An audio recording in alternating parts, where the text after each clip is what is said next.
Comisario de la Policía Federal.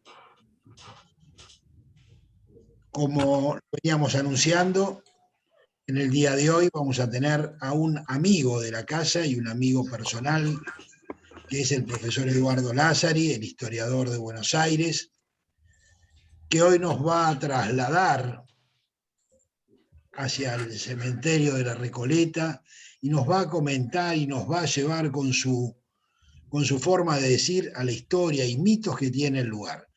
Así que creo que va a ser muy, pero muy interesante, y desde ya, Eduardo, muchísimas gracias por acompañarnos como lo venís haciendo en esta pandemia a través de diferentes charlas. Así que está de más decirte, el auditorio ansioso te está esperando y vamos a escuchar esa brillante exposición que nos vas a brindar. Bueno, en primer lugar, saben ustedes, es para mí un gran gusto, además de un honor, estar aquí charlando y más con la amabilidad de ustedes que me permite transitar los caminos de la historia con mucha soltura, con mucha tranquilidad. Y si me permiten, agradeciendo a todas las autoridades de la sala por la convocatoria, hay un dato que para mí es muy importante, que los voy a comentar porque quizás sea un poco autorreferencial, que fue la forma en que yo llegué al cementerio de la Recoleta y ahí comencé a descubrirlo, porque yo allá por el año 2001, es decir, un año bastante intenso para todos y con bastantes dificultades también en cuanto a lo laboral y en cuanto a todo lo que estaba pasando, yo había además tenido una crisis de índole personal que me llevaba a pensar en hacer cosas nuevas. Entonces se me había ocurrido la idea de contar la historia en una forma no convencional y se me había ocurrido que era interesante ir a los buenos tiempos de la Argentina. Entonces dije, bueno, tomemos 1862 a 1930, las presidencias constitucionales de la Argentina. Entonces me hice todo un guioncito y dije, bueno, ¿cómo sería ir por la historia caminando por las casas de los personajes? Así que fui hasta la casa de Mitre, seguía existiendo, fui hasta la casa de Sarmiento, ahí en la calle Sarmiento, donde está hoy está la casa de San Juan, y después la casa de Avellaneda, la de Roca, la de Juárez Selman, todas habían sido demolidas. Y en esos días, yo siempre digo, yo soy un hombre de fe y siempre creo que el buen Dios nos va llevando de la mano. Se muere un tío mío y el funeral era en el cementerio de la Recoleta. Y llego 2 horas adelantado, me equivoqué de horario, ¿no? Entonces, en la puerta del cementerio dije, bueno, ¿qué puedo hacer? Y vamos a empezar a caminar por adentro del cementerio, que era algo que hoy parece una costumbre más, si ustedes quieren, habitual, que en aquel tiempo no lo era de ninguna manera. Entonces, de pronto me encuentro con la tumba de Mitre, me encuentro con la tumba de Sarmiento, la de Avellaneda, y cuando termino charlando, preguntando con los cuidadores, todos los presidentes de los cuales yo quería charlar un poco estaban en la Recoleta. Entonces me fui hasta la dirección de la Recoleta y pregunté si había posibilidades de hacer una visita guiada en el cementerio. Me miraron muy extraño, ¿no? Me dijeron, mire, mire, es decir, en realidad no me tomaron en serio, y desde ese mes de octubre del 2003, que fue cuando comencé a transitar el cementerio de Recoleta, nunca pasó un fin de semana sin ir allí a hablar un poco de historia. Salvo este tiempo tan particular de la pandemia, he ido, jamás pensé que iba a pasarme los fines de semana caminando por el cementerio. Eso a veces provoca algunos aspectos complicados en casa porque llego y mi mujer me dice, ¿qué tenés acá en la espalda? Y son algunas telarañas que me traigo de alguna de las bóvedas del cementerio, ¿no? Es decir que uno termina acostumbrándose a algunas cosas que no son tan comunes, y lo que sí aprendemos es que si hay algún riesgo para nosotros no está dentro del cementerio, suele estar afuera, ¿no? Esa es una cuestión así. Pero yendo específicamente al cementerio de la Recoleta, ese cementerio que nace es el primer cementerio público que tuvo la Argentina, la provincia de Buenos Aires, que por entonces era gobernada por Martín Rodríguez y Bernardino Rivadavia, y de, por supuesto, la ciudad. Fíjense qué interesante, porque la creación del cementerio tuvo que ver con la idea de poder tomar el control de los funerales en tiempos más liberales, donde se había producido un problema serio, que era que las comunidades no católicas iban creciendo en Buenos Aires, y entonces había que encontrar una solución al problema de las sepulturas de los que no eran católicos, habida cuenta que, digamos, solamente se sepultaba por entonces en las iglesias o en los camposantos que había al lado de las iglesias. Ese cementerio que se instala en las afueras de la ciudad, aunque a ustedes les parezca mentira, la ciudad llegaba hasta lo que hoy es la avenida Callao, la avenida Entre Ríos y la avenida Vélez Sarsfield, el antiguo Camino de las Tunas, y la Recoleta era una zona de quintas, y lo que era el huerto del viejo convento de los franciscanos recoletos se convierte en el primer cementerio público del país. Como curiosidad, el primer sepultado fue un negro que tenía por nombre Párvulo Liberto, es decir, un niño que había sido liberado gracias a la supresión de la esclavitud establecida con la libertad de vientres en 1813, y una muchacha oriental, Dolores Maciel. Esto es interesante porque el cementerio nace como un cementerio popular. En aquel entonces, las familias de más renombres de la ciudad tenían sus rincones ya previstos en las iglesias más conocidas de la ciudad. Lo que impresiona en esas casi 6 hectáreas que tiene el cementerio de la Recoleta es que piensen ustedes que para el 19 de noviembre del año próximo el cementerio va a cumplir 2 siglos, ¿no? Es decir, ya las instituciones, mañana saben ustedes, se cumplen 2 siglos de la fundación de la digamos, de la inauguración de la Universidad de Buenos Aires, ahí en la iglesia de San Ignacio.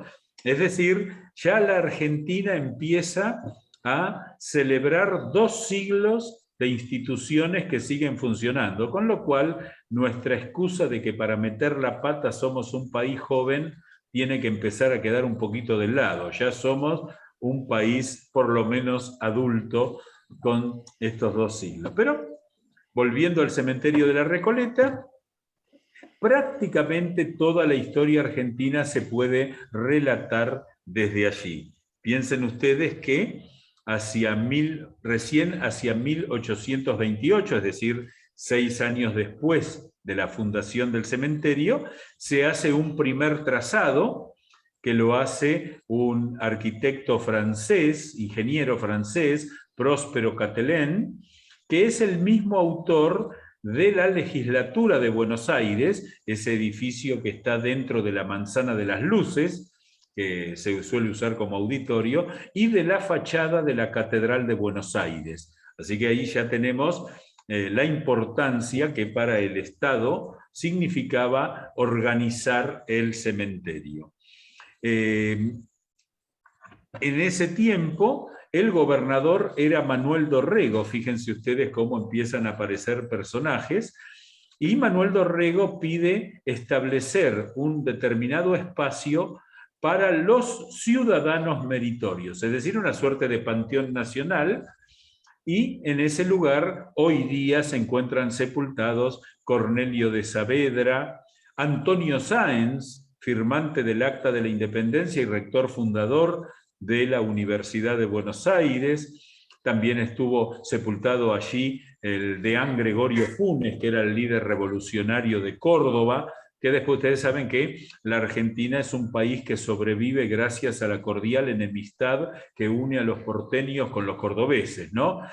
Todo el resto más o menos miran esa vieja disputa, así que todos los grandes cordobeses históricos que estaban sepultados en la Recoleta han pasado a Córdoba, el de Anfunes, el general José María Paz.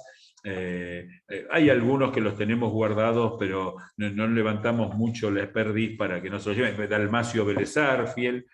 Bueno, volviendo entonces al cementerio, se va armando como un cementerio común, como un cementerio absolutamente sin ninguna, digamos, característica elitista, pero cuando se pasa a los años posteriores a la organización nacional, ahí sí va a haber un cambio muy grande. Para que ustedes tengan una idea de esos primeros tiempos, 4 de los 9 integrantes de la primera Junta de Gobierno se encuentran sepultados en el cementerio.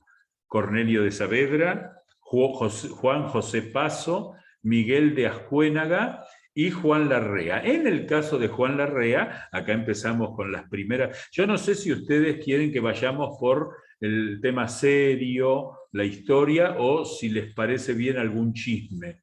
Yo creo que ustedes son gente seria, me parece que chismes no, así que bueno, vamos a ir por la parte seria. Veo los rostros de desconcierto ante esta propuesta. Bien.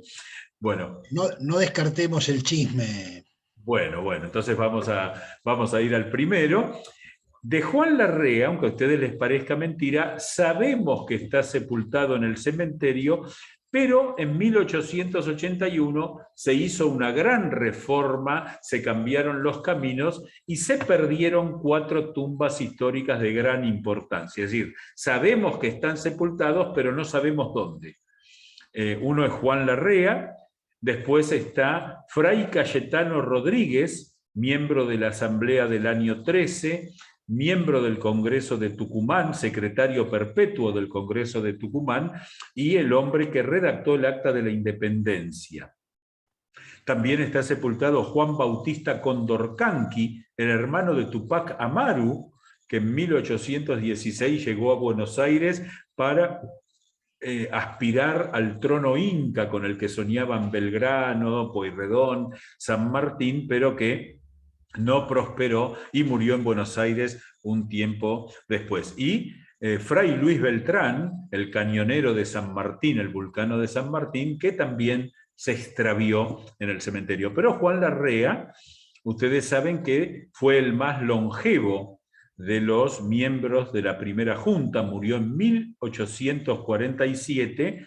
Todo lo que hoy es el barrio de Núñez era su chacra, una chacra que tenía al norte. Lo que es el barrio de Saavedra era la chacra de los Saavedra, o sea que eran vecinos de chacra, pero Juan Larrea, del cual se habla poco en la historia, además de nombrarlo allí, en los últimos años de su vida mutó de ser un gran financista, fue uno de los financistas de la Revolución, mutó en usurero, con lo cual su prestigio fue cayendo bastante, y es muy interesante ver el acta cómo está registrado en el ingreso al cementerio, porque fue encontrado en su chacra con un corte en una de las yugulares. Estaba muerto, por supuesto, y estaba como simulando que estaba afeitándose, ¿no? Entonces, como curiosidad, figura en el cementerio muerto por propia acción afeitándose, ¿no? Digamos, en aquel momento no existía una sala de comisarios como para promover una investigación, pero se supone que algún deudor un poquito apretado por el patriota tomó cartas en el asunto. Pero bueno, ahí está don Juan Larrea, que no tuvo descendientes, no se casó, un personaje bastante oscuro posteriormente a la historia. Cuando, digamos, hay algunos hechos muy impresionantes, cuando muere Manuel Dorrego en 1828 en Navarro y Rosas asume la gobernación un año después, el primer acto que Rosas oficia como gobernador fue el traslado de los restos de Dorrego desde Navarro a Buenos Aires, para que veamos cómo en la historia la manipulación política de los funerales ha sido siempre. Rosas hace un cortejo fúnebre desde la Catedral de Buenos Aires hasta el Cementerio del Norte, así se llamaba la Recoleta, que se calcula congregó a la mitad de la población de la ciudad, unas 25.000 personas, así que fue un acto gigantesco, y al llegar al cementerio, la tumba de Dorrego, que está inmaculada y es la misma desde hace 190 años, fue, digamos, cuando llegan a el cortejo fúnebre a la tumba, es la bóveda más antigua que se conserva del cementerio. Rosas, en un acto impresionantemente dramático, abre el ataúd que contenía los huesos de Dorrego y hueso por hueso lo introdujo en un ataúd de mármol que tenía la bóveda dentro, ¿no? Lo cual generó, por supuesto, un dramatismo y digamos, un episodio así muy conmovedor, digamos, se lo recuerda como el primer funeral político de nuestra historia. La cuestión es que ya cuando se producen los tiempos de la Organización Nacional, ustedes saben que en 1852 Buenos Aires se separa de la Confederación, vienen 9 años de guerra civil, y el cementerio se prepara para las grandes glorias porteñas. Y entonces ahí viene una anécdota que tiene que ver con el presidente Bernardino Rivadavia. Ustedes saben que Rivadavia muere en Cádiz. Si algún día tienen la dicha de ir a esa bellísima ciudad y antiquísima ciudad española, el edificio del consulado de la Argentina fue la casa donde murió Bernardino Rivadavia, que en su testamento dejó una sola voluntad: ordeno que nunca jamás mi cuerpo sea llevado a Buenos Aires, porque esa es una ciudad ingrata. Nosotros, que somos muy respetuosos de la voluntad de todos, a los 12 años lo trajimos a Rivadavia, a Buenos Aires, lo sepultamos en el cementerio de la Recoleta, y la idea era ponerlo frente al monumento funerario, de San Martín, que iba a ser sepultado teóricamente frente al lado de su esposa, Remedios de Calada. Pero hay que decir que durante 80 años Rivadavia estuvo reposando en la Recoleta frente a la tumba de la esposa de su gran adversario José de San Martín. Siempre esto tiene que ver. Y aquí se abre una perspectiva muy interesante, que es la de las grandes discordias argentinas, que, como bien dice el Martín Fierro, todo bicho que camina va a parar al asador. Porque si miramos la historia desde los comienzos, está Manuel Dorrego y también está Juan Lavalle, así que uno teme entrar alguna noche al cementerio y encontrarse a las dos almas tratando de encontrarle una vuelta. Ustedes saben que un historiador inglés muy amigo dice que a él le fascina la Argentina, porque en la Argentina la tarea de los historiadores es buscar a los personajes históricos para convencerlos de que hagan otra cosa, ¿no? Entonces, eso es interesante pensarlo así. Después, ustedes saben que, y esto tiene que ver con cómo la iconografía y lo legendario de un lugar muchas veces se contrapone con la realidad. Mucha gente piensa que el cementerio de la Recoleta, que es la mayor colección de esculturas al aire libre que hay en el mundo moderno en un solo predio, es decir, hay más de 1.500 esculturas hechas por artistas en material noble que engalanan las distintas esculturas. No hay ningún gran escultor del mundo, salvo Rodin, entre 1880 y 1930, que no tenga una estatua que lo represente en la Recoleta. Jules Félix Coutan, Émile Pinot, Lola Mora, Lucio Correa Morales, José Fioravanti, todos tienen alguna escultura, sean argentinos o extranjeros, es muy impresionante. Sin embargo, eso ha puesto al cementerio como si fuera un lugar de los liberales, de los conservadores, ¿no? De la gente rica. Y hay que pensar que nació como un gran panteón federal. Están sepultados en la Recoleta, de Dorrego, está sepultado Juan Facundo Quiroga y está sepultado Juan Manuel de Rosas.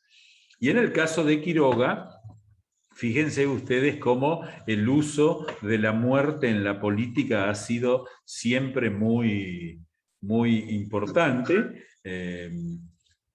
Cuando Quiroga muere en 1835 en Barranca Yaco, al norte de Córdoba, primeramente lo sepultan en la catedral de Córdoba, y luego Rosas lo presiona a Bustos, y los restos de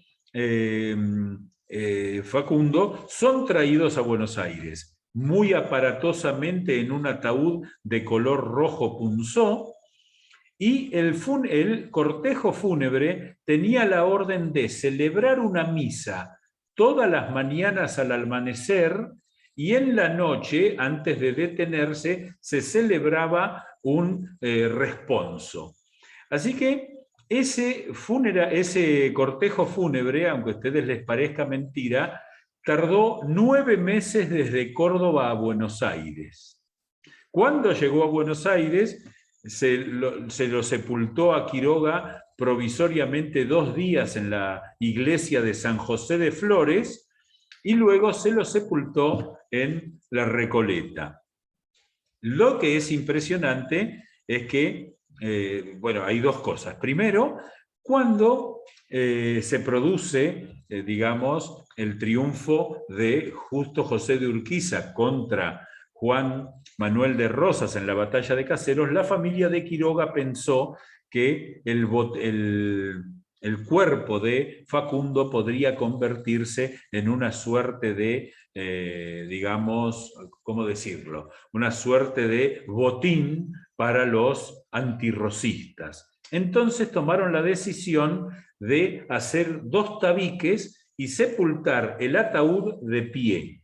Ahí nació una leyenda que seguramente ustedes han oído muchas veces, de que Quiroga fue sepultado de pie, como una forma de manifestar esa actitud de que ni muerto iba a yacer acostado. Bueno, ese es un gran mito. Hace 10 años se hizo un estudio con georradar, porque cuando se lo declaró Monumento Histórico Nacional, se empezó a buscar y no aparecía el ataúd de Quiroga, que estaba detrás de una pared, y era un ataúd de huesos, con lo cual en realidad el mito de que estaba parado era bastante complicado. Pero lo que sí es muy, muy sorprendente es que el primer visitante ilustre que tuvo el cementerio en forma sistemática fue Domingo Faustino Sarmiento. Sarmiento, desde que fue presidente en 1868, iba todos los jueves a la mañana a caminar por el cementerio de la Recoleta, porque decía que allí encontraba a todos aquellos con los que había luchado y a los que le había ganado. Entonces, con el primero que se encontraba el autor de Facundo era con Facundo Quiroga. Y eso lo llevó a escribir un texto muy lindo donde él dice: espero tener digamos, ser considerado digno de ser sepultado en la Recoleta. Esa es la razón por la que tanto Facundo como Sarmiento, a pesar de ser el uno riojano, el otro sanjuanino, siguen en la Recoleta, es que los 2 habían dejado su mandato de ser sepultados en la Recoleta, ¿no es cierto? Y la genial inspiración de Sarmiento le hizo decir, cuando fue sepultado también Alberdi en La Recoleta, luego de su muerte en París, que el cementerio era la demostración de que la pasión argentina podía tener muchas interpretaciones y muchos intérpretes, pero que finalmente todos iban a terminar constituyendo la Argentina, y él decía que la Recoleta era como un anticipo.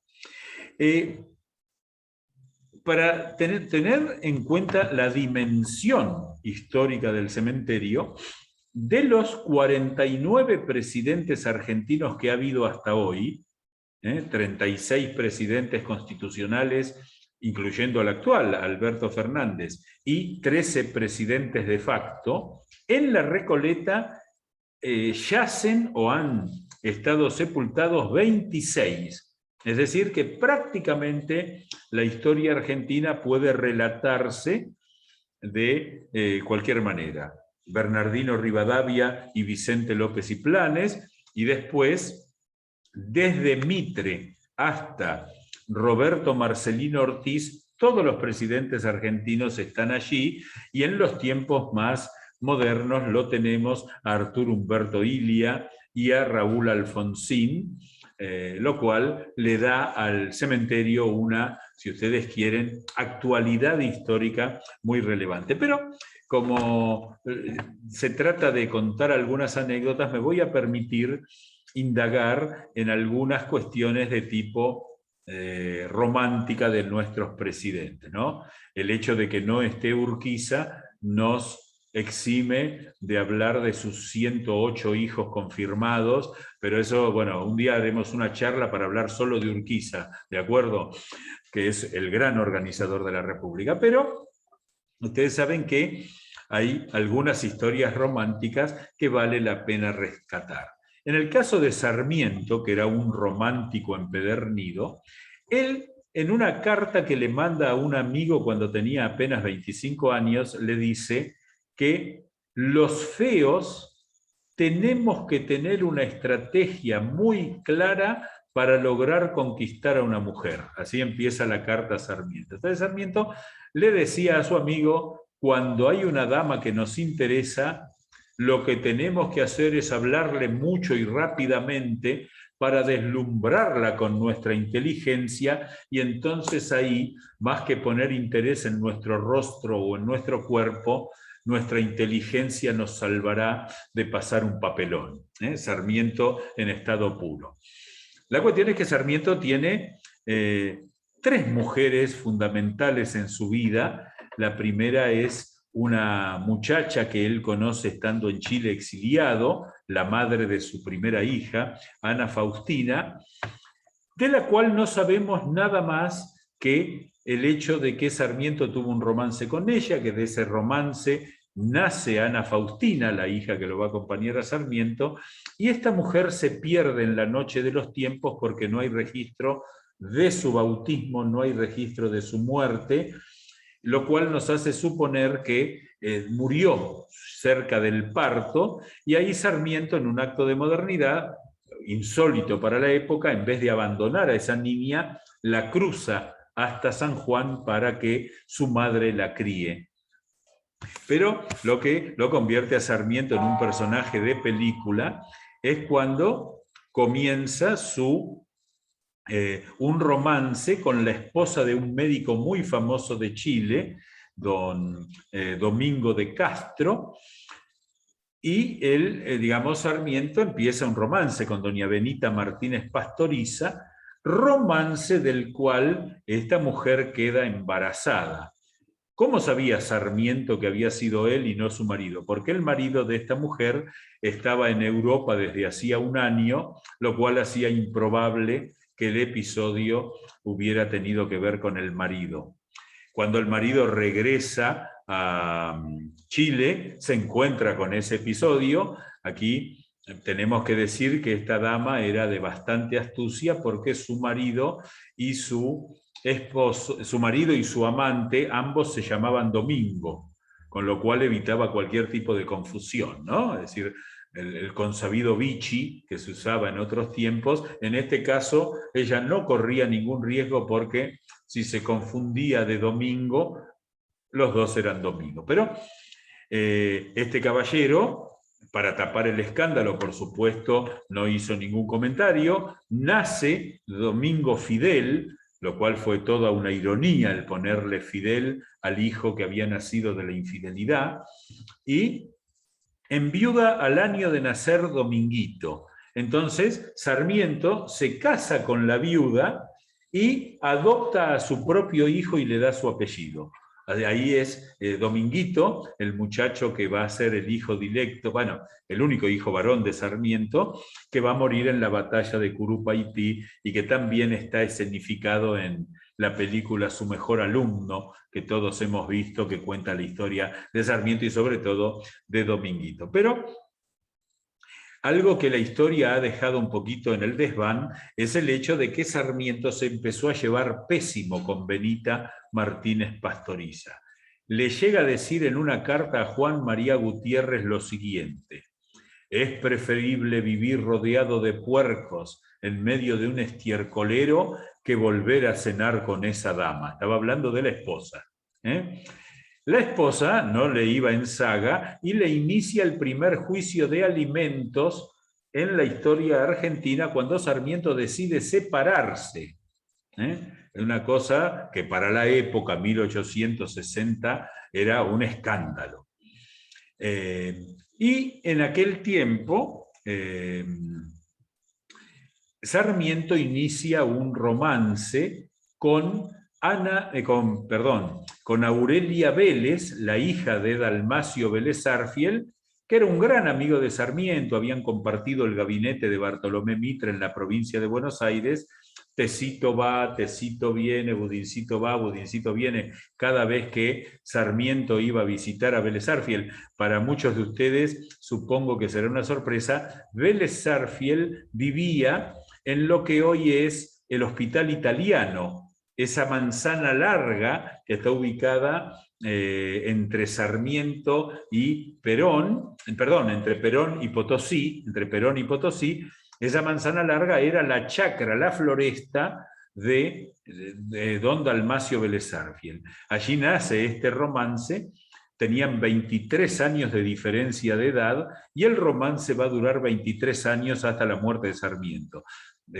Un día espero que siguiendo con estas lindas charlas podamos hablar de las mujeres ocultas de nuestra historia, porque Aurelia fue una extraordinaria escritora oculta por estos aspectos de su vida personal.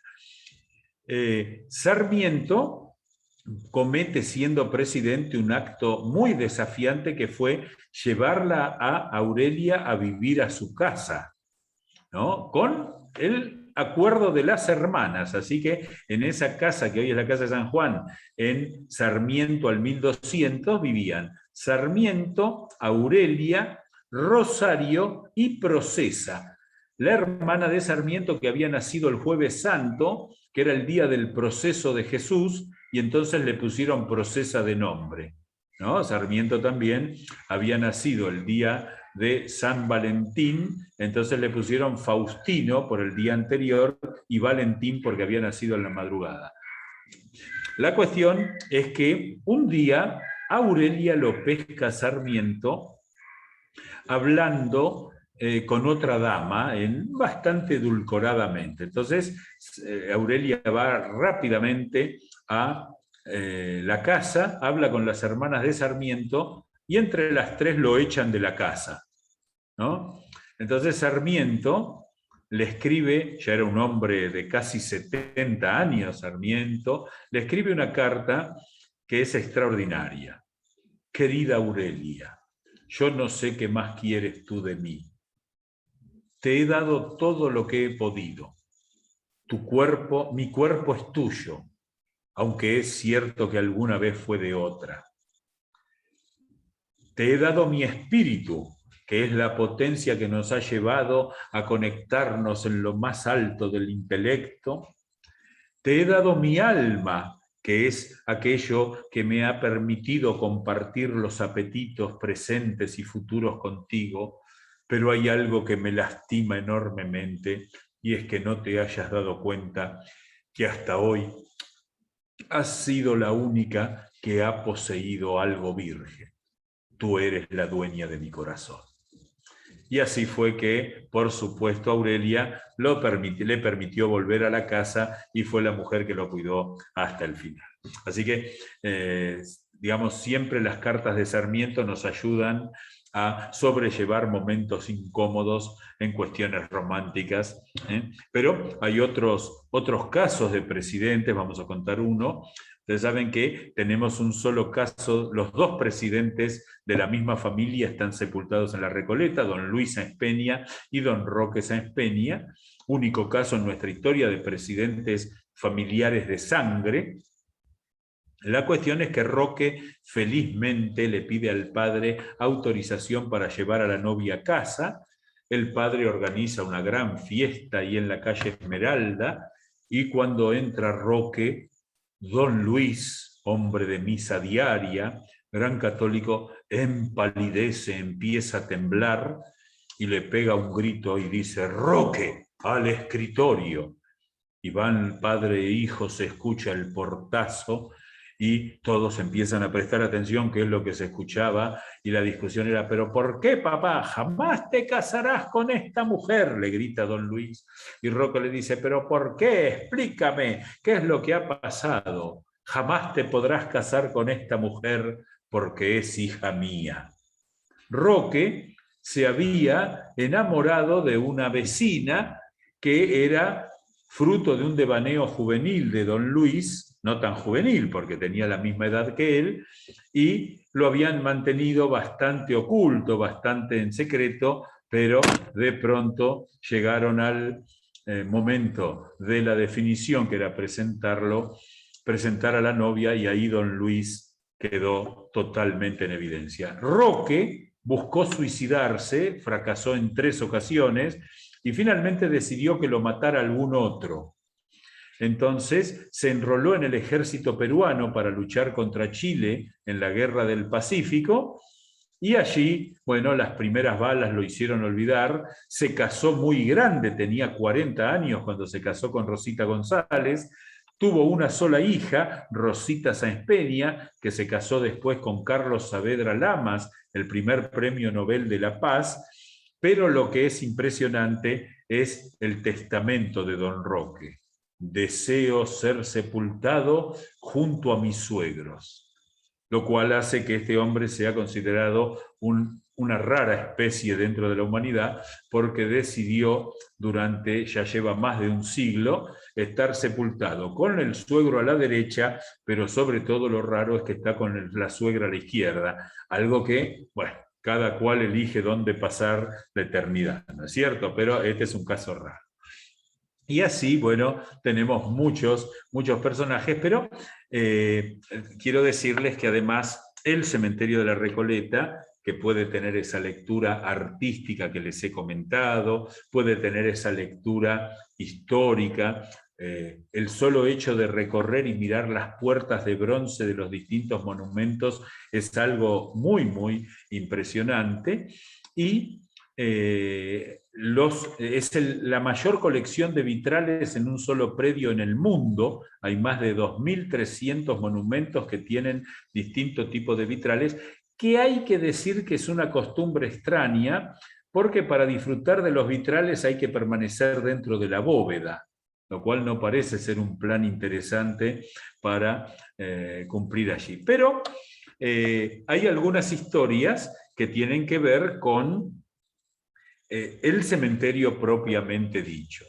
Y la leyenda urbana más potente del cementerio vincula a grandes personajes de nuestra historia, porque Eugenio Cambaceres, un gran escritor que les recomiendo leer, uno de los mejores libros pesimistas de la generación del 80, que se llama Sin Rumbo. Este hombre escribió 4 novelas cortas: En la sangre, Música sentimental, Popurrí y Sin Rumbo, que es una novela corta que uno espera que cada capítulo termine mal. Cuando llega al final del capítulo descubre que termina peor de lo que uno esperaba, y cuando va llegando al final del libro espera que todo termine pésimo, y el final del libro es mucho peor de lo que uno esperaba.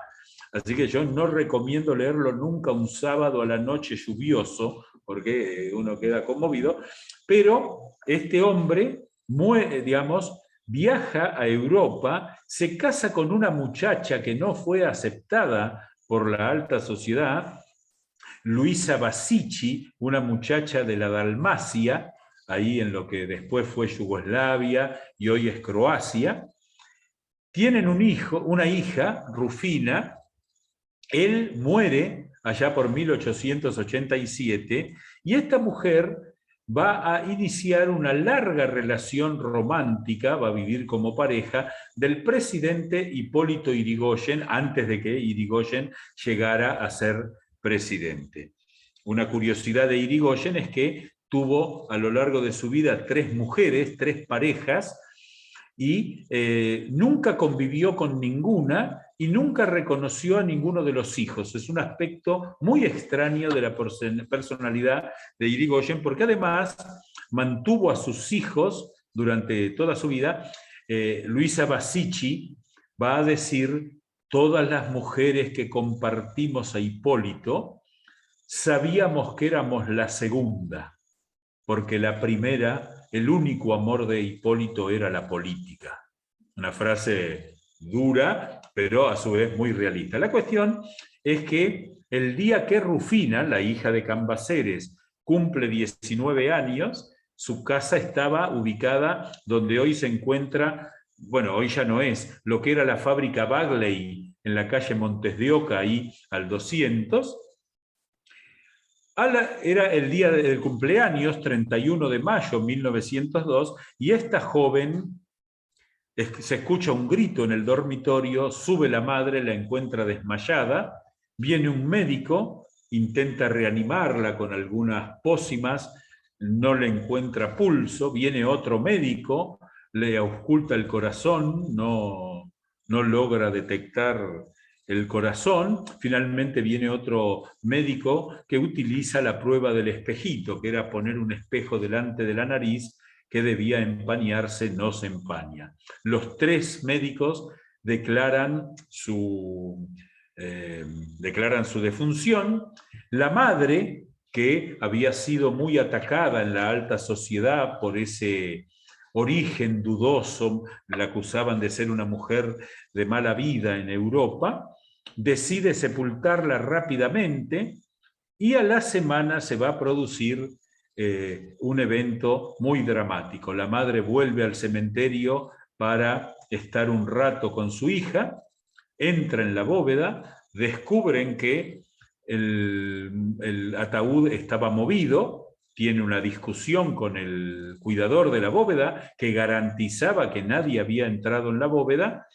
Deciden finalmente investigar, y lo que había ocurrido es que esta joven había tenido un ataque de catalepsia, una enfermedad que ha desaparecido hoy por los avances de la medicina y de la tecnología, y había sido sepultada viva. Allí nacen toda una serie de leyendas, una que decía que la abuela había tenido un sueño en París donde había descubierto, digamos, en ese sueño premonitorio, supo que a su nieta la habían sepultado viva y que ella fue la que descubrió el episodio, cosa bastante difícil, y hubiera sido muy milagroso porque la abuela ya por entonces tenía 20 años muerta, así que hubiera sido realmente un milagro que hubiera estado en la Recoleta en 1902. Otros dijeron que en realidad, y esto formaba parte de la maledicencia contra esta mujer, que esta mujer la narcotizaba a la joven porque era amante del novio de la joven, cosa que no era cierta. Finalmente, la madre manda hacer un monumento, que es el más impresionante monumento de la Recoleta, donde Rufina está intentando abrir una puerta, como simulando esa apertura del ataúd que no le permitió vivir.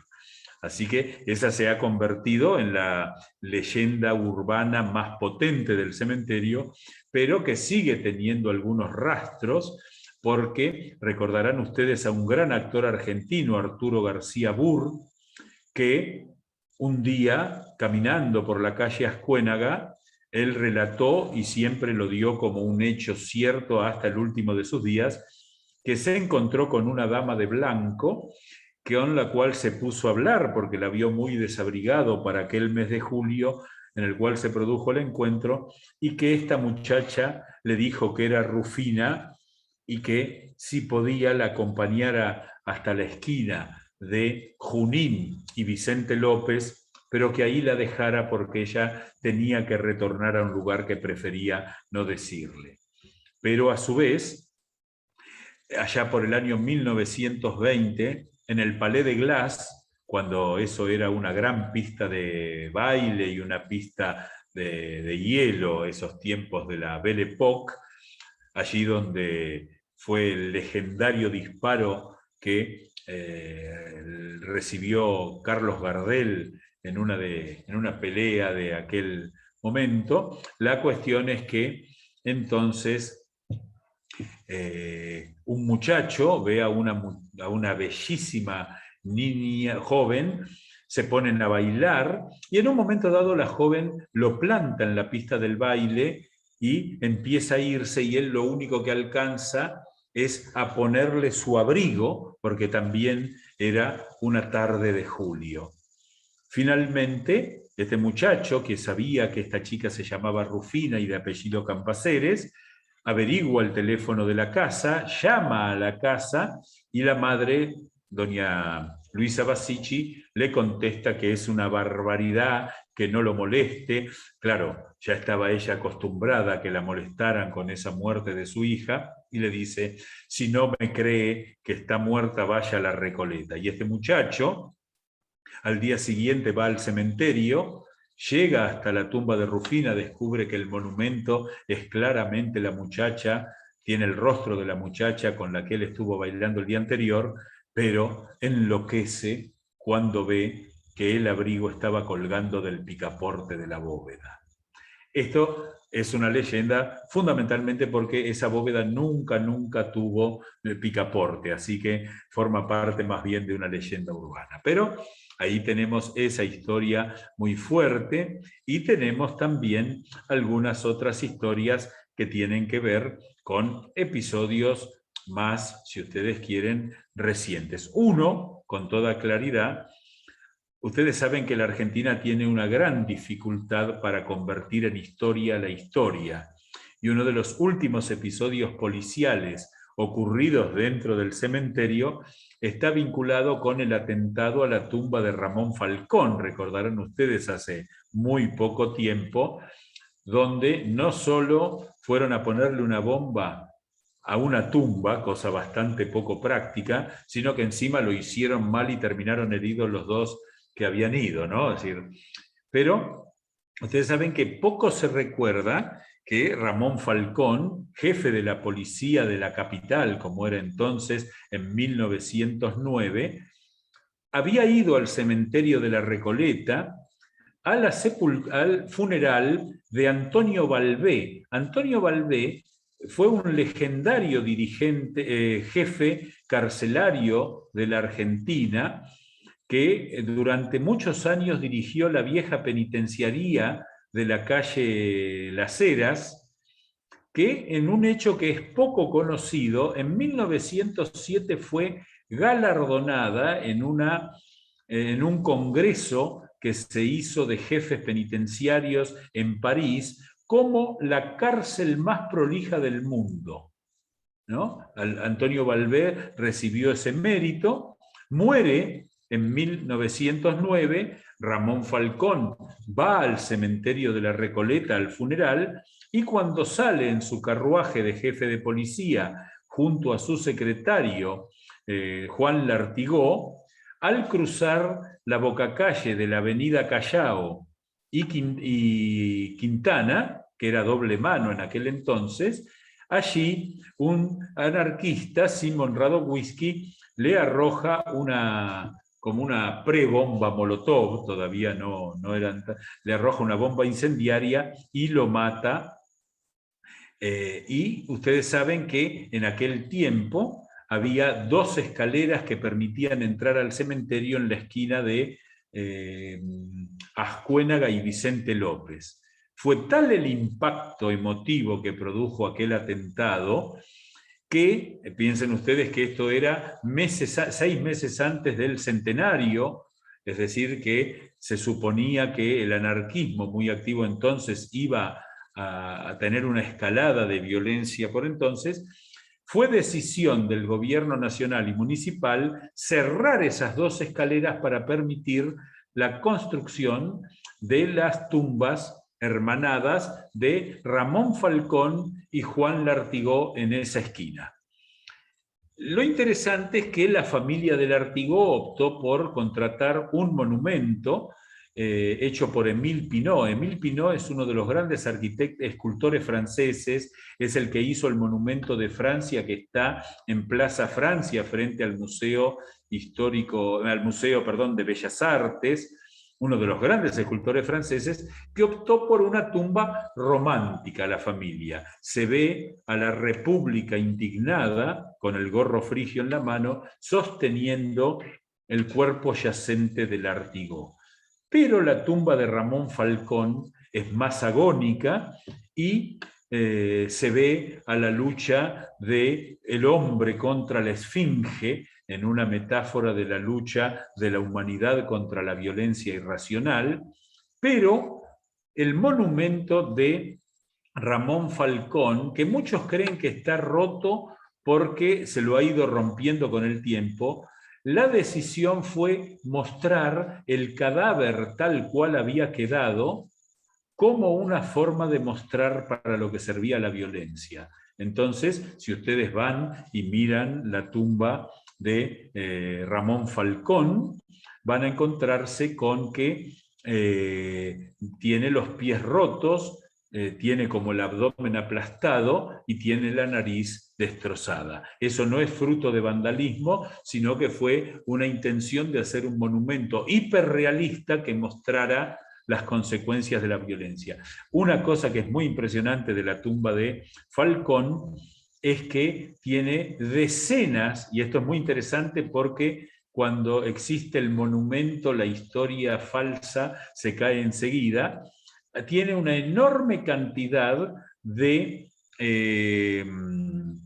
placas de la comunidad israelita que le agradecen a Ramón Falcón todo lo que hizo a favor de la comunidad israelita y del combate contra la explotación de mujeres. Después, eso iba, como ustedes recordarán, el episodio de la Suite Migdal, que es muy posterior, la explotación de las inmigrantes polacas, pero ya Ramón Falcón había luchado contra eso en la década de 1900. ¿No? Con lo cual, todos los relatos que aparecen desvirtuando la historia son bastante graves. Y otro episodio que tiene que ver con la tragedia argentina, yo creo que alguno de ustedes habrá visto, yo tuve esta semana cuando a veces uno no logra controlar algunos impulsos, entonces cuando me enteré del nombramiento del nuevo ministro de Defensa, puse un tuit un poco, bastante preciso, pero un poquito fuera, digamos, un poquito, no elevado de tono, porque estoy contando cosas que son relativamente ciertas, y me convertí en una pequeña estrella de Twitter, ¿no? Tan equivocado no debía estar en lo que puse, porque me contestaban con Wikipedia, con lo cual la fuente no parece ser muy sensata. Pero dejando de lado eso, en los años 70, en el cementerio de la Recoleta se va a producir un episodio increíble, porque, ustedes recordarán, el asesinato del presidente Pedro Eugenio Aramburu, único magnicidio del siglo XX en la Argentina, pero hay otro episodio que ocurrió en la Recoleta que es increíble, y que forma parte de estas dificultades de ubicarnos con la historia. Como el impacto de la muerte de Aramburu fue muy grave, hubo una decisión que fue dedicarle un monumento achicando un pasillo. El pasillo central de la Recoleta terminaba en el presidente Carlos Pellegrini, se le otorgó una parcela a la tumba de Aramburu, con la única condición de que no podía superar el metro de altura. Ahí aparece Alejandro Bustillo, que hace el monumento, Carlos de la Cárcova, que hace todas las alegorías alrededor, y allí fue sepultado Pedro Eugenio Aramburu. Lo que poco se recuerda es que en 1974 los mismos miembros de la organización Montoneros que habían matado a Aramburu robaron el cadáver de Aramburu de la Recoleta y lo ofrecieron en canje al cuerpo de Evita. Yo creo que esto, a veces cuando uno en estos tiempos piensa que en la Argentina las cosas no van bien, hay que recordar estos episodios para entender por qué no nos van bien las cosas, porque todos esos episodios no los hemos cerrado. Y el cadáver de Aramburu fue robado para canjearlo por el cadáver de Evita. Recordarán ustedes que cuando se trajo, esa es una imagen espeluznante, cuando se trajo el cadáver de Evita, que forma parte de otras de las historias increíbles de la Argentina, el cadáver fue custodiado por personal policial que iba armado con ametralladoras a lo largo de la ciudad hasta que lo llevaron a la residencia de Olivos. Pero lo increíble es que a las pocas horas que el cuerpo de Evita, ¿no? O sea, que la Argentina tenga historia con los muertos habla de un trastorno social bastante difundido. A las pocas horas el cadáver de Aramburu apareció en una camioneta en la parte de atrás del cementerio y después fue llevado allí. Y bueno, veo que he hablado un montón, así que si les parece bien pasamos a las preguntas y incorporaré algunas otras anécdotas porque si no, yo como verán, Ricardo me dijo 2 horas y yo ya iba rumbo a eso, así que vamos a evitarlo. Eduardo, excelente como siempre, la verdad formidable. Hay una pregunta que me le hicieron para que te la transmita. Sí. La historia sobre el monumento de las tumbas de Salvador María del Carril y su esposa.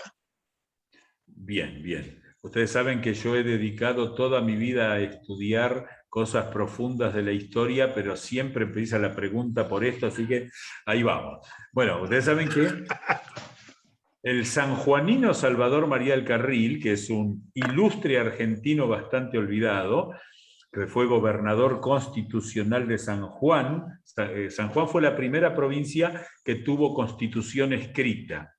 Salvador María del Carril escribe un documento fenomenal que es la Carta de Mayo. Se convierte en unitario, va a participar de las guerras civiles, está exiliado. Cuando está exiliado en Uruguay, se casa con una porteña también exiliada que se llama... ya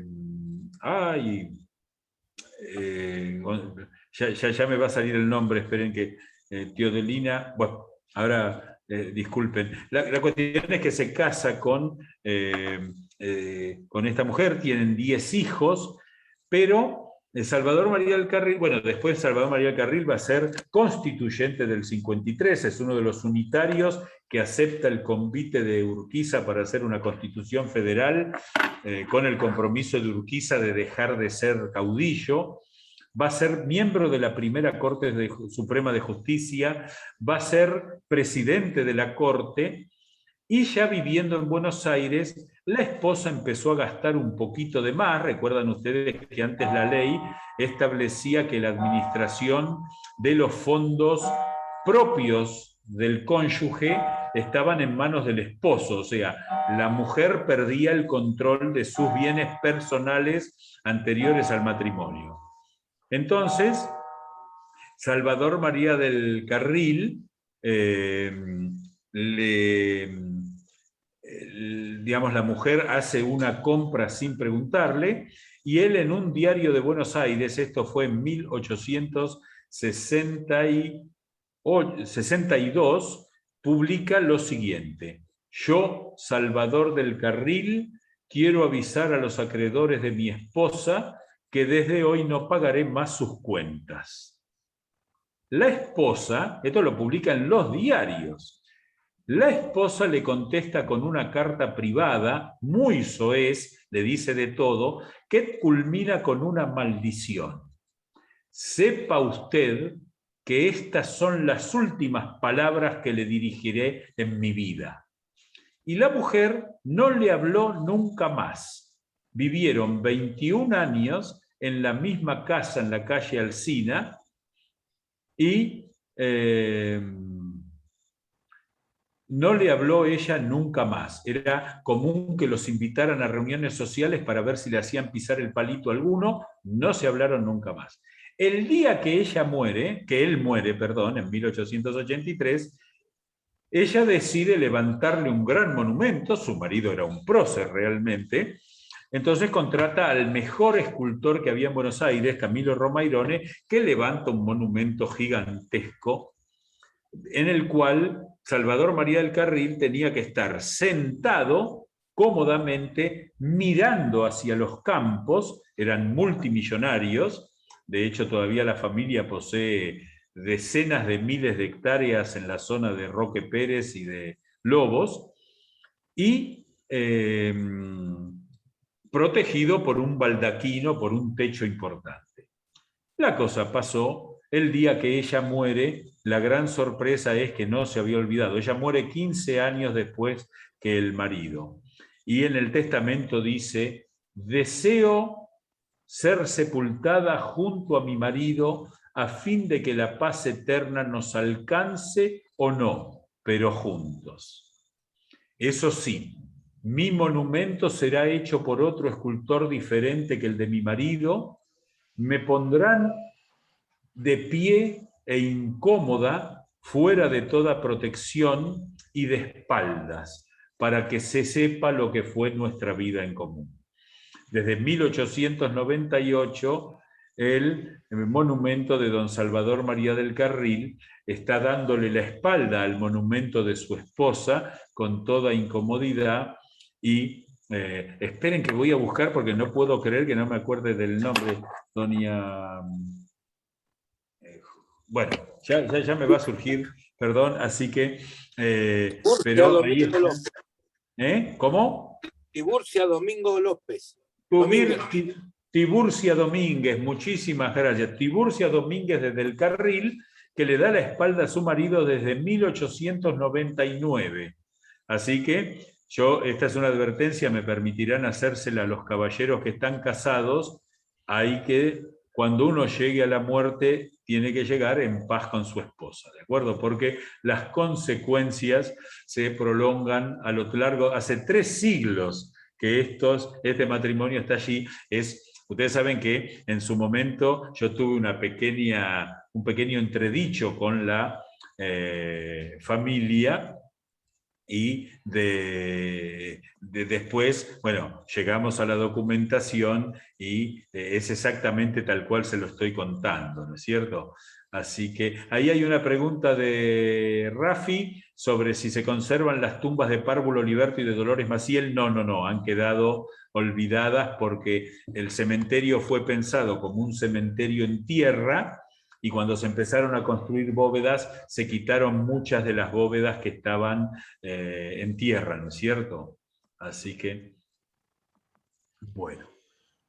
Ahí hay una, Eduardo, no sé si la ves, que dice: si leíste el libro Tercera Invasión Inglesa y qué veracidad tienen los documentos así vertidos y los dichos del autor. No lo he leído así el libro. Sería muy interesante preguntarle a Ricardo, si de quién es el autor, porque por el título no lo ubico. En general, ustedes saben que el tema de la relación con Gran Bretaña, que es un tema muy, muy, muy complejo,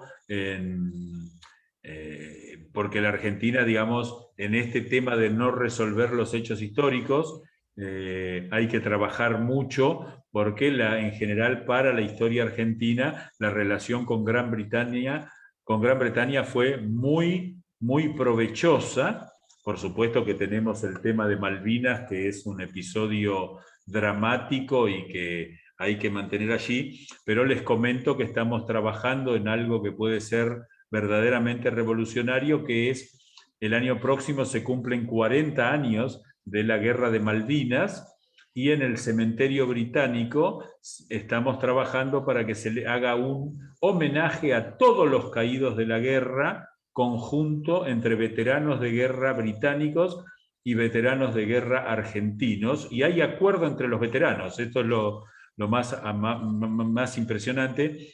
Yo ahí tuve un momento extraordinario de mi vida, fue cuando en el centro naval se encontraron el comandante del crucero General Belgrano, el capitán Héctor Bonzo, y el comandante Thornton, que era el capitán del submarino Conqueror, que fue el que hundió al Belgrano.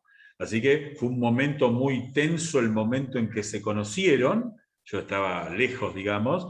Estuvieron hablando ellos solos durante un largo rato, y cuando terminó esa charla se pusieron de pie los dos y se dieron el abrazo más emotivo que yo presencié en mi vida. Es decir, ya los que han peleado han puesto en su lugar las cosas y saben que ambos pelearon por su patria, ¿no? Así que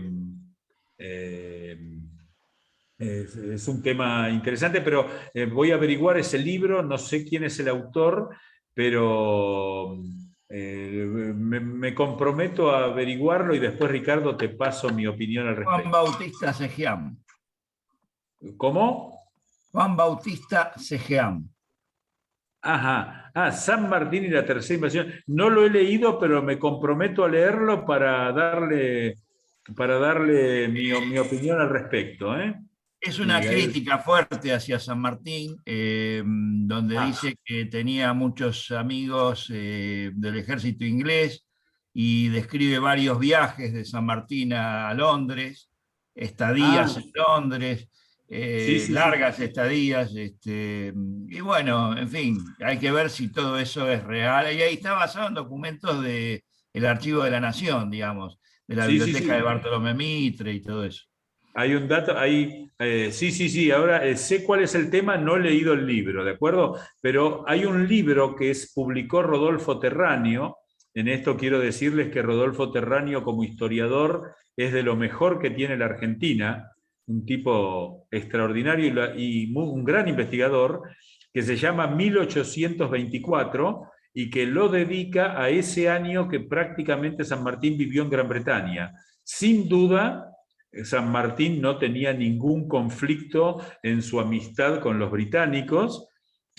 San Martín era un liberal, y lo que trató de hacer San Martín allí fue, es decir, San Martín creía claramente que el camino del liberalismo clásico, no estamos hablando en el siglo XIX, era el camino para hacer de los países americanos países prósperos, y no vivió ningún conflicto con Gran Bretaña. Se me ocurre que el libro que usted me dice, Ricardo, transita más por el camino que los españoles sostienen mucho, que en realidad San Martín no era ni más ni menos que un agente inglés, y eso no es cierto, es decir, sino que San Martín en realidad se aliaba con todo lo que se pudiera aliar contra la monarquía absolutista de Fernando VII, ¿no? Un día, ustedes saben que nosotros no estudiamos mucho historia española, lamentablemente. Fernando VII fue el peor rey que tuvo España, puso un empeño extraordinario para destruir todo lo que se había construido antes, y una de las cosas que hizo fue retrotraer al absolutismo a España, que la hizo quedarse atrás durante todo el siglo XIX, ¿no? Pero me comprometo a leer el libro y en otra ocasión seguir charlándolo. Ahí Enrique hace una pregunta muy simpática que tiene que ver si Rufino Luro Cambaceres tenía que ver si eran familiares, eran primos, si mal no recuerdo. Pedro Luro se casa con una hermana de Eugenio Cambaceres, y de ahí nace Rufino Luro Cambaceres, que es un tipo extraordinario. La historia de la Aeroposta Argentina, ustedes saben que la Aeroposta Argentina, que fue una empresa extraordinaria, tuvo por presidente aquí a un legendario aviador que fue Vicente Almandos Almonacid, un riojano, que fue el reemplazante de Roland Garros como jefe de la Fuerza Aérea francesa en la Primera Guerra Mundial. Fue héroe de guerra y después fue el fundador de Aeroposta Argentina, que era una filial de Aeroposta Internacional y que era amigo de Saint-Exupéry, de Jean Mermoz, y yo recomiendo leer un libro extraordinario, que por suerte se conoce ahora, de Saint-Exupéry, que es Vuelo Nocturno, que cuenta todas las peripecias de estos hombres volando en la Patagonia. Y como detalle simpático, le agradezco la pregunta a Enrique, cuando vieron El Principito, aparece la famosa boa que se devora al elefante. Ese es un accidente geográfico que Saint-Exupéry vio volando sobre la península Valdés, en la isla de los pájaros. Es la isla de los pájaros y termina siendo y nosotros, en vez de utilizar a Saint-Exupéry para propaganda turística, 12 aeródromos de la Patagonia Argentina fueron inaugurados por Saint-Exupéry y nosotros no lo usamos como... O sea, el libro más vendido del mundo, nosotros no lo usamos para hacer propaganda turística, aunque sea para decir, che, voló por acá, pero bueno, es otra cosa, ¿no? Así que... si me permiten agregar algo. Sí. Con relación a Vicente Almandos Almonacid. En una sola batalla contra los alemanes, él derribó en un solo día 5 aviones. Sí, sí. Fue condecorado con todas las estrellas de honor por el gobierno francés. A su año de vejez viajó a Francia a solicitar una pensión, una documentación para solicitar una pensión en la República Argentina. A su regreso fue escoltado por la aviación francesa en reconocimiento al gran valor. En el Arco de París se encuentra su nombre grabado en las paredes. Sí, gracias, Víctor. Es extraordinario. Como detalle curioso, la Argentina tiene al mayor as italiano de la Primera Guerra Mundial, el tandilense Eduardo Olivero, que es ignorado absolutamente por nuestra historia. Un hombre que además sobrevivió a un accidente de aviación. Él estaba volando haciendo unos looping y se le incendia el avión, y a pesar del incendio él aterriza y se quedó todo quemado. Es muy, muy impresionante esa historia. Almandos Almonacid es uno de los grandes ases de la Primera Guerra Mundial para Francia, y en la Segunda Guerra Mundial el cuarto as de la Royal Air Force es un quilmenio llamado Kenneth Charney, que tuvo la mayor cantidad de derribos de Spitfire en la Royal Air Force en la Segunda Guerra Mundial, el Caballero Negro de Malta. Una historia que en la Argentina rescató un gran historiador bahiense, Carlos Meunier, pero que ya figuraba en los libros de historia. En los libros de historia mundial, y yo tuve el gusto hace poco tiempo de estar charlando, tomándome unos mates con un colega de él, Ronnie Scott, que es un legionario de la Segunda Guerra Mundial, que tiene 103 años y que vino a la cita que tuvimos en el cementerio británico en bicicleta desde San Isidro. Pero para que no sientan nada que los afecte, en realidad se fue de la casa de él al tomar el tren en San Isidro, de San Isidro hasta Lisandro de la Torre, Olleros y Libertador, se fue en tren, y de Olleros y Libertador sí se fue al británico en bicicleta. salimos a caminar y yo le tuve que pedir parar un poco porque no le podía seguir el paso. Bueno, ese hombre, que por supuesto tiene condecoraciones, estuvo con Czerny, y Czerny fue repatriado desde Andorra en el año 2015 hasta aquí, y la picardía que hizo Ronnie Scott fue que piloteó el avión de aerolíneas que lo trajo. Él fue capitán de aerolíneas, comandante de aerolíneas, era mucho más joven. Cuando piloteó el avión durante 10 horas cruzando el Atlántico, tenía solo 97 años.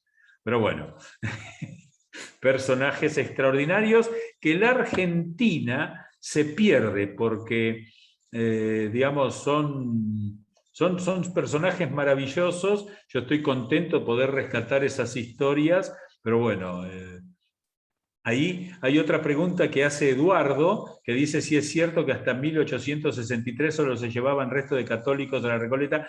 Sí, no es 1863, es 1857, y es un decreto del gobernador de la provincia de Buenos Aires que iban a sepultar a un masón en la Recoleta. El obispo se opuso y entonces se le quitó la condición de camposanto a la Recoleta, condición que perdió hasta hoy, ¿no? Pero sí, digamos, quien impulsó la medida fue Bartolomé Mitre, que ya por ese entonces formaba parte de la masonería. No te escucho. Eduardo, muchísimas gracias. Le pido a todos los presentes un fuerte aplauso para Eduardo. No, gracias, por favor, es un gusto compartir. Ha sido maravillosa como siempre. Vos viste, decíamos un tiempo, pero todos se han quedado, y quiero agradecer a todos que nos hayan acompañado, y especialmente a Eduardo, que en forma inmediata, cuando se le propuso darnos una charla, en forma inmediata dijo, vamos. Y acá lo tenemos, Eduardo, y sabemos que ya algunos han dicho, ¿cuándo es la charla de Eva Perón? ¿Cuándo es la charla de esto? Ya lo vamos a ver, pues dijo Eduardo algo, él también trabaja de las charlas, así que tiene que ver su agenda, cómo está para poder hacerlo. Si me permitís, gracias, Eduardo. Si me permitís, Ricardo, algo relacionado con la Recoleta, que tiene que ver con Eduardo también. Hay una aplicación que se puede utilizar para ir a la Recoleta y hacer una recorrida con el audio o con la voz de Eduardo. No la tengo en mente cuál es la aplicación. ¿Sí? ¿Vos la tenés? Sí. Es una aplicación oficial del cementerio de la Recoleta. Ahora no está disponible porque el cementerio está cerrado. Cuando vuelva a abrir está disponible. Eso me recuerda que el otro día yo iba caminando con mi señora por la calle y una persona me reconoció y dijo, ¡ay, Lázari, qué lindo debe ser escucharlo todo el día! Entonces mi mujer lo miró y dijo, usted no tiene idea, señora, de lo que está diciendo. Así que no hay que exagerar, no hay que exagerar.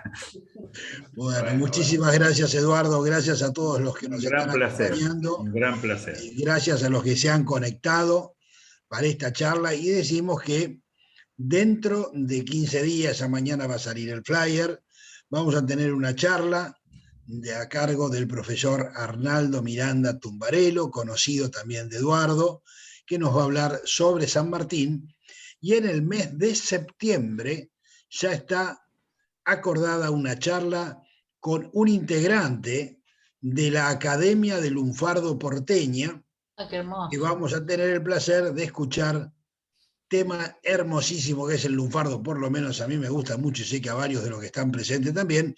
Y por favor, como dijo Carlos y como hemos solicitado, aquel tema que quieran que busquemos algún orador, no tienen más que preguntarnos, decirnos, y por supuesto que si nos dan una mano para conseguir la persona que sea la oradora, mucho mejor todavía. Así que a todos, muchísimas gracias, hasta todos los momentos, y a seguir cuidándose, que falta muy poquito. Y si lo citan para darse la Moderna, que me la dieron ayer, paracetamol antes, porque viene tremenda, ¿eh? Muchísimas gracias y buenas noches para todos. Gracias. Muchas gracias, buenas noches. Muchísimas gracias. Bueno. Chao, chao. Buenas noches. Buenas noches. Buenas noches a todos. Siempre está Muy bueno. Sí.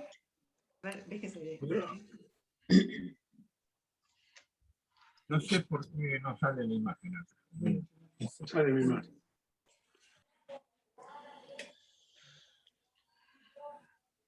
Porque 26 participantes.